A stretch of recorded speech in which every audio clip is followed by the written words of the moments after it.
Good evening, Zachariah Jackson, BASA News. Downtown Newark, New Jersey. It's a lovely night, very hot. We're getting a reflective beam from the PSE&G building, but it's all good. It's good to be here. It's good to be home in Newark, New Jersey. Good to be home.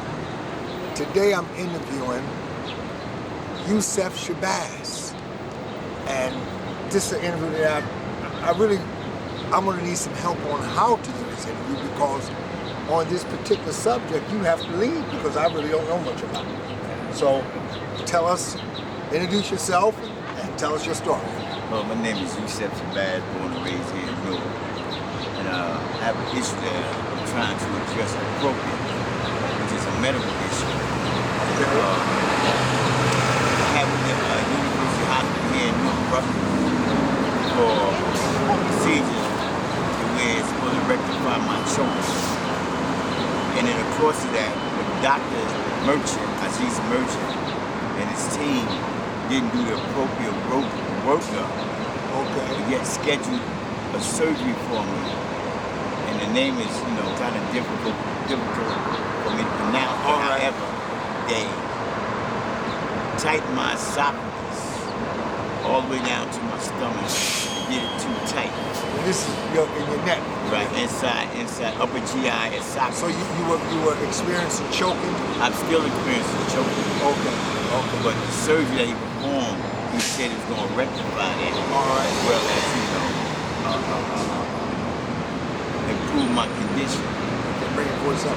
Improve my condition. But however, when he performed the surgery, which was December 23rd, 2021. Last year? Right, shortly thereafter, 2020. Okay. During the height of the COVID. You're right. December 23rd, 2020. After the surgery, 2-3 days later, I'm in the hospital recovering. They had a certain protocol of procedure they're going to get followed. They're going to blow into a tube, whatever, get my lung and everything back on my blowing through that little machine with the balloon, right, with the ball in it. They brought that to me. All right. So as I was telling you, I was experiencing difficulty bars. I had pain on my side, arms and things of that nature. He said, oh, it's going to blow over. So the day they bought me that breathing apparatus, all right, they discharged me the next day. Okay. So they didn't do the proper recovery for me, I guess, because my insurance would recover. However, being a minority in the hospital, get me out. So now, what hospital were you at? UMD, University Hospital. So you having problems right now? I still had a problem. So now what happened was, when I went for the follow-up, I explained to him that I'm having problems straining, moving my bowels and things like that. They said, it's going to blow over, it's going to blow over. I kept this up for about a month. Okay. Going back and forth to the hospital, records will reflect. Okay. I showed my daughter. My daughter took me to Mountainside. Okay. But the Mountainside, as soon as they seen I had a hernia development caused by the result of the surgery that I had, but I was telling them I need help, they refused to acknowledge it. They performed the surgery right then and there at night. Emergency surgery? Emergency surgery. I have the records and documents and substantial. Okay. When I went back to UMD to follow up on it, I explained to him, but him said, why didn't you come back to me? I said, nah, you hurt me already. Right. You know what I'm saying? You ain't want to acknowledge it. He said, you should have came back to me first. So, as I was going to see the ENT, because I was still choking, the young girl... The EMT is emergency, is an ambulance? No, the ENT, ear, nose, and throat. Oh, okay. And that performed, that was doing the necessary work for me to rectify my situation too. Yeah. So she referred me to Dr. Merchant for, I guess, workup, observation, see which type of surgery is going to perform and rectify it. Sure. But he just did something totally different. He tightened my esophagus too tight. It was hard for me to swallow food. So, okay, when he tightened your esophagus, now this is after the operation, is that correct? This was the operation. That was, okay. Right, it was the operation, so it made it too tight. So I had a problem moving my bowels, eating swallow, I was on liquid. So that occurred. Then, when I went to go see the EMT to follow up on her visit, one of the nurses that worked with her picked up my chart. Her name is Miss Guatemala. Anyway, she picked up my chart, somebody else's chart, and they called my name. Took me in an office in the hospital, at the UMBMJ office, the doctor's office on the 8th floor, and took me in the front office. I used to go in the back office to see my doctor. Okay. So when he took me in the front office, she just got down typing, said how much you got, I said 219. She just took a solution, squeezed in my nose started burning. And I'm like, whoa. The doctor come in and said, oh, you're not my patient. So when she pulled me out of the office, gonna take me to the back and try to rectify it and put in the computer, I said, I want to speak to the supervisor. Sure. So she didn't call the supervisor, she called another Hispanic lady to come in there and try to tell me, well, it's just a little area that, I said, no, I want to fill out a complaint. Sure. So they tried to turn it on me like I did something wrong. Ready to call security on me and everything, but the African-American supervisor, she wasn't there at the time.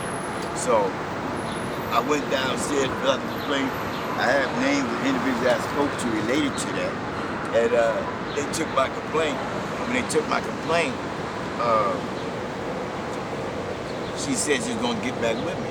However, in the letter that they wrote me a letter explaining that we acknowledge your complaint that you had with the hospital. However, we're gonna make the necessary arrangements to rectify it in the future. Okay, so right here it says, Dear Mr. Shabazz, thank you again for taking the time to voice your concern regarding your experience at what was that, Amacare Care Center at the University Hospital. We want to assure you that your concerns are being thoroughly reviewed and investigated, and that we will be in touch with you no later than June 17, 2021. Have they ever got in contact with you? No one have got in contact with me or anything. The letter? And this is another one that sent me. Okay, is this one after this one? Yeah, it's This is June 21st. June 21st. It's May 7th. It happened on May 5th. Okay, the one I just read was May 7th. It happened on May 5th. Okay. Thank you again for sharing your concerns regarding your registration experience in the Amacare Center and Radiology Department at University Hospital. We are sorry the experience did not meet your expectations. Matters like this are taken seriously by University Hospital leadership. Your concerns were investigated by admitting and radiology leadership. In your complaint, you mentioned your concerns regarding nursing staff behavior. The university takes staff professionally quite seriously and enforce only the highest degree of behavior when interacting with patients. We understand that compassionate communication between the healthcare team and patient is essential to high quality care, because we understand how important it is. We provide ongoing education of focusing on compassionate communication with all nursing staff. Your experience has shared with teams mentioned in your complaint, and the expectation of your professionalism at all times was reinforced. In the future, please contact patient relations should you need assistance while at the University Hospital. Okay, now you're saying I should contact patient relations. Okay, I did that. Okay. I contacted and told them that the surgery that Dr. Merchant performed on me caused me injury and psychological damage. Okay. So therefore, I spoke to Mr. Robert James back in 2021. Okay. Nobody got back with me. Then I seen, just recently, I spoke to Miss Louise.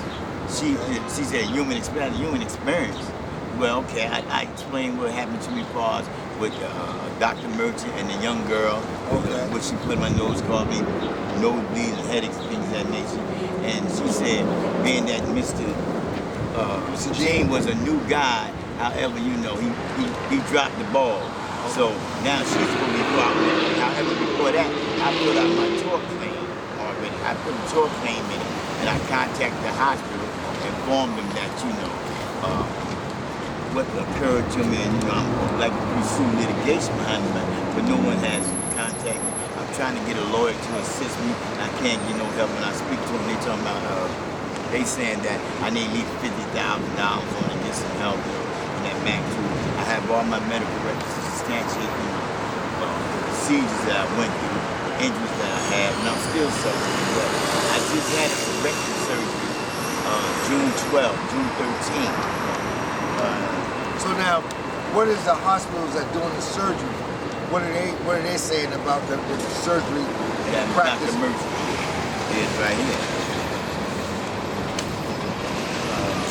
With Dr. Murphy, what it was, they had scheduled me for a procedure, a palm procedure. And when they scheduled for the palm procedure, I received a letter before they've been scheduled for the palm procedure, but 2 days before the procedure, I got a letter from Horizon saying they denied the procedure, but the doctor called me that performed the procedure. Okay. He told me, the doctor called me and said, we received a letter that they denied,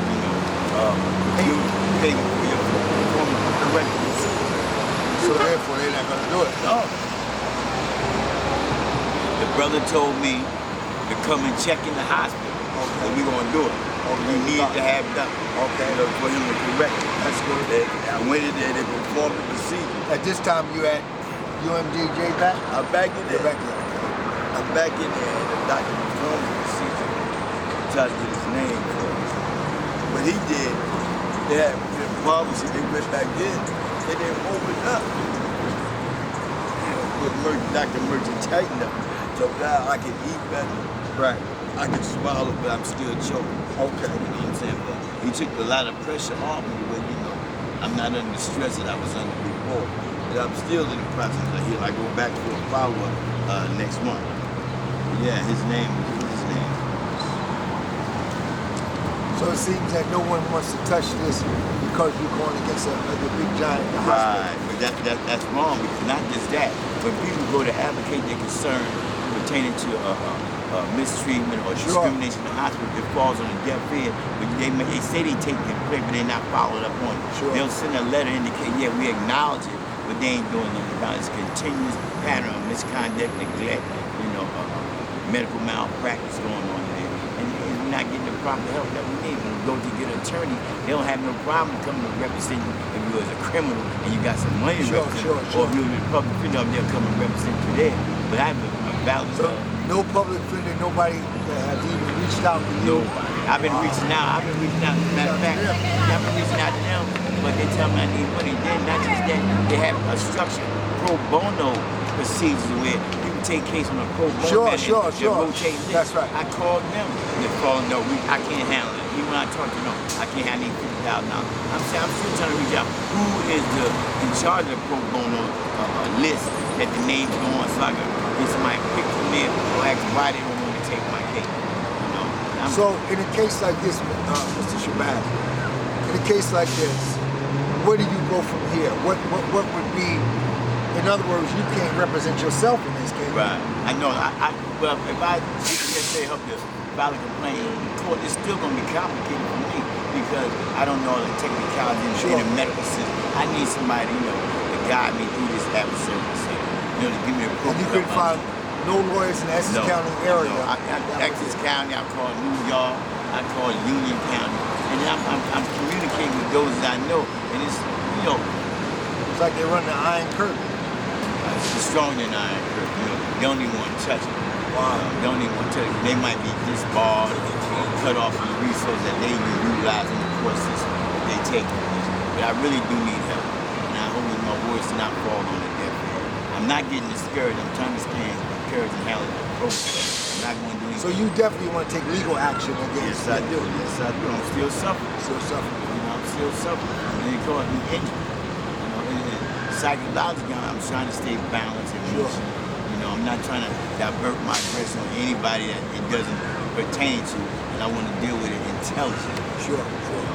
Resolve this, man. I really need help from somebody in the legal profession that will provide the time and the energy to help me will guide me through it. When it comes companies step up, and how to give you some step-by-step action, some step-by-step ways of making this thing happen, bringing this thing to fruition. Yeah, and not just that, to rectify the problem in the hospital field where I know if I can make a call out to other individuals that were affected by the same protocol for advocating and they ain't hearing nothing about what happened. A lot of people dying in the hospital. They complain about ain't nothing being done. know, it's like they're wrong. No, I have the issue that should be addressed. We have procedures that you're supposed to follow. You're not following the procedures. Individuals in positions now don't even know how to function or perform their job. Like the man, Mr. Jean, he didn't even take my report. He told me send somebody gonna contact me. It's been 5, 6, 8 months, 12 months, ain't anybody seen me. So when I meet this, the other lady, Miss Luke, what's the sister name? When I meet the sister again, she says that he's new here. You know, he didn't know he didn't know how to handle the procedures. But you know, I really need help with this. I really need help. It's beyond me. You know. Have you spread this on social media? This is as far as you, only if I get the social media through here, that's it. But I did like say on Facebook. You got a Facebook page? I have Facebook, but when I put on Facebook, I said I'm going to the hospital. This is going when the first time I see it. Okay. When I first had it, I said I do not have cold. I've been choking. I want to see what Dr. Richard and his team. I hope you wake up and I'm putting everybody on notice. So I went there. And recently when I went back on the corrective procedure, I said I'm in a hospital for corrective procedure that was performed by Dr. Merchant that caused the injury. Then while I was healing, I said, yes, sure. You know. So now I feel much better, but still, I'm in a healing process of that. I don't strain to go to the bathroom. Right. My food don't go down much easier. Sure. Sure. I'm taking the medication that they prescribed. But you know, it was injustice done to me where, you know, harm was inflicted on by the doctor and his team. Sure. Not just that, staff at the hospital. They're not following the proper protocol that they was hired to perform. To stay within the guidelines of providing care and services for individual patients. So, Mr. Shabazz, have you reached out to any the local organizations around? Well, I just recently wrote the NAACP and a couple of other organizations. What about Dan? Al Sharpton? No, I haven't wrote him, but I wrote even the board of directors at the hospital. I said each one of them let a certified tourist. They didn't do that. Each one, the whole board of directors, everybody got it. Yeah, contact me anything. And this, you know, it's a problem that needs to be addressed. No doubt. Like they unclothed me in the public eye. And then they try to make you see you the bad guy. That you the bad guy. Yeah, I'm the bad guy. I'm the bad guy because I'm most innocent. They do that all the time with people, you know what I'm saying? And some people feel like the bad guy and they surrender. Yeah, but you're not going to surrender. No, I'm not going to surrender. I'm not going to do anything stupid. I'm just going to educate, instigate, you know, voice my concerns. This is my concern, That's my right. issue. So I have to stand on it, regardless of how anybody else feel about it. Sometimes, oh man, let it go. No, I'm not letting it go. This happened to me. That's right. If it happened to me, it could happen to you and your family. That's right. And you be in the same position, situation. You know, somebody got to step up and have it addressed appropriately. Okay, Mr. Shabazz, all right. How could someone reach you? What, Well, you know? You can reach me at 973-393-8939. That's 973-393-8939. That's my phone number. That's how you can reach me there. You know, that's the only outlet I have. And what about on Facebook? On Facebook, Yusef Shabazz or Well Balanced. I haven't seen you use Well Balanced, but Yusef Shabazz is on it. Okay. All right. So is it, as we conclude on this interview, I thought we would be a lot longer, but you got everything in order. So, you know, God works in order. And what would be, as we come to a conclusion of this interview, what would be the thing that you want the people to know about exactly what happened to you at the UMD&J hospital?